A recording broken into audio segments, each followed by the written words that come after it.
Sir, how concerned are you about a recession, given the GDP report today showed a contraction of 1.4% in the fourth quarter? Well, I'm not concerned about a recession. And, I mean, you're always concerned about a recession, but the GDP, fell to 1.4%. And then Fox News asks about Hunter Biden. And I'll be honest, though, I actually think that's a good thing. I really do. I think people need to be held accountable if they're using their dad's name to get ahead in life. And I can't think of anyone better to ask about that than Peter Doocy. Yeah. Wherever he is, Chris Wallace laughed at that joke. Thank you for being here. Mr. President, what is your current assessment of how much longer this war will last? Mr. President, what is your assessment? Thank you.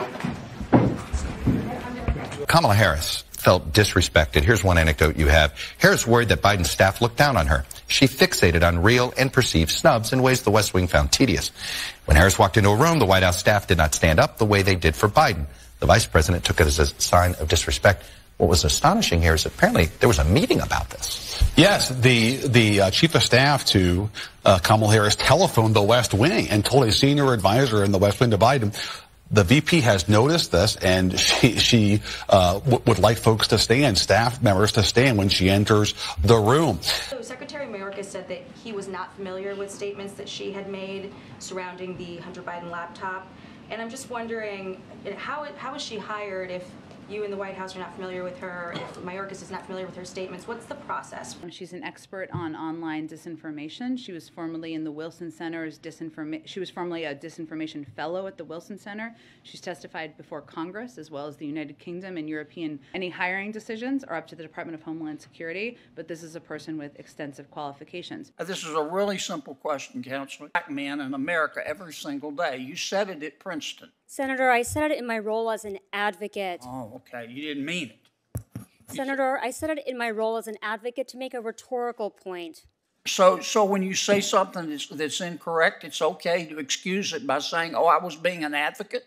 It was in my role as an advocate regarding my work representing voters in Alabama challenging So you didn't mean them as a person?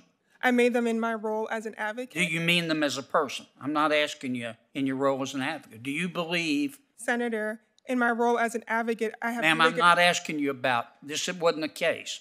I'm asking you what you believe. And I don't appreciate you dodging my question. This is a serious position you've been nominated for. They can... What do you believe? Senator, let her answer, please. I'm trying to. We both know what's going on, Mr. Chairman. Let her complete the sentence. Well, let me do my own questioning, Mr. Chairman. I appreciate your help, Professor. Threatening spaces for black voters. Did you say that? Senator, I do not believe that I said that. I haven't read that publication in some time. Will you help write it? I helped to draft the publication and approved it, but I'm not familiar with that language. Okay. Tell me where in Louisiana local polling places and early voting locations are threatening African-American voters. You said it, so which polling places? So again, Senator, obviously I don't have that report in front of me to be able... You're anti-fossil fuels, aren't you? I would like to transition away from unabated fossil fuels to a clean energy future. How did you transit over here today? I got a ride in the fleet vehicle that we have. And that's a Suburban, probably, with a chase vehicle for your security detail. My preferred vehicle is the one fleet I don't care about your preferred is, vehicle. That's not what well, I have in my fleet vehicle, we do have an electric vehicle. Did you drive the electric vehicle over here today? Not today, because we had too many people in the car. Okay. What did you pay for the last tank of gas that you put in your vehicle? Does your personal vehicle use gas? My personal vehicle is located in California, and I paid close to, well, actually, my personal vehicle is electric, but my daughter's vehicle, who's with us, paid close to $5 a gallon. Yeah. It's expensive. We're going to seize their yachts, their luxury homes, and other ill-begotten gains of Putin's kleptocracy,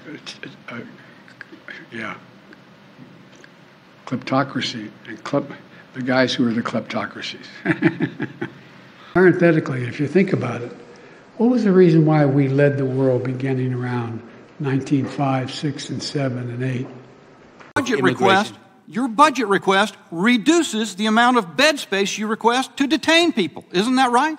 Yes, sir. As you have readily identified, the number of detention beds over the last many years has not met the number of individuals who are in asylum proceedings. And so you're reducing the ones you're requesting. How long does President Biden, the same president who got us out of Afghanistan because he said it was a costly and unwinnable quagmire, how long does he expect the American people to back this war when they don't know how long it will last, how much it will cost, or what the ultimate definition of victory actually is? From the beginning, I will get to your point, but I will get to your questions, I promise. We calculate that as well. Right now, I know, I will get there, I promise. I know you're raising your hand. You asked me a few questions. I'm going to get there. Right now, we expect a line item appropriation for military aid to Ukraine for the next 5, 10, 15 years. I mean, is this open-ended? So the United States definition of what success or victory looks like in the region is contingent on how long negotiation table or push them out of, their borders. That's up to them, but we're not exactly what I said. Our effort and our focus is on strengthening them at the negotiating table, and that's the role that we feel that we can play. I'm going to have to wrap this up. We want to get rid of inflation. The only way to do it is to undo a lot of the Trump tax cuts and raise rates. No Republican is ever going to do that. So the only way to get rid of inflation is through reconciliation. To the Obama administration. You see the Obama administration on the left, the Trump administration in the middle. You see the Obama administration relatively flat line, a few spikes. Trump administration goes up to one high surge and then comes down. The Biden administration on the right. If you're Republicans trying to run an ad in a place where you think border security works, just run that graphic.